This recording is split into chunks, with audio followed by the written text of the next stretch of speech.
Guys வணக்கம். இதான் பெற்றவங்களை வந்து சேரி டெம்பிள் புத்த பகவானுடைய ஆலயம். இவர் சாமி கும்பிட்டு தான் போவாங்க மஞ்சள் நீர் விளையாடுறதுக்கு. சிறப்பாக இருக்குது.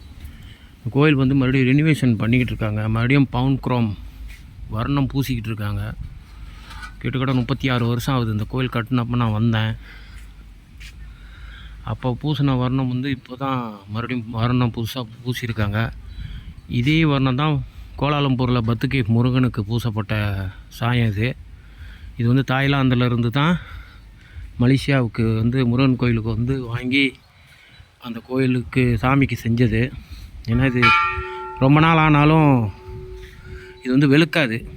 அந்தமாரி பவுன் குரோம் உள்ள வர்ணம் இது. ஏன்னா சியாம் தாய்லாந்து புத்த மத கோயிலெல்லாம் இந்தமாரி தான் இருக்கும். ஆனால் இது வந்து கொஞ்சம் விலை கூட உள்ள வர்ணம். உள்ளுக்கு போய் பார்த்திங்கன்னா அமைதியாக பார்க்க நல்லாயிருக்கும், அமைதியாக இருக்கும். மனசு கவலை உள்ளவங்க இதுக்குள்ளே வந்து கொஞ்சம் நேரம் உட்காந்துட்டு போனீங்கன்னா கூட உங்களுக்கு மனசு ரொம்ப சந்தோஷமாக இருக்கும். தயவுசெய்து வந்தீங்கன்னா அந்த பக்கம் வாங்க.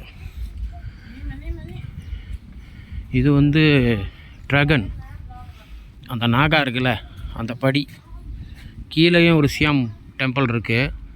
அது மூலஸ்தானம் கணக்கு பண்ணி தான் அது கட்டியிருப்பாங்க. அது பார்க்கவே ரொம்ப பிரம்மாண்டமாக இருக்குது. ஓகே காய்ஸ், ரொம்ப நன்றி. உள்ளுக்கு போய் பார்க்குறேன் என்ன ரினோவேஷன் பண்ணியிருக்காங்கன்னு. நானும் வந்து இந்த இடத்துக்கு வந்து ரொம்ப நாள் ஆச்சு.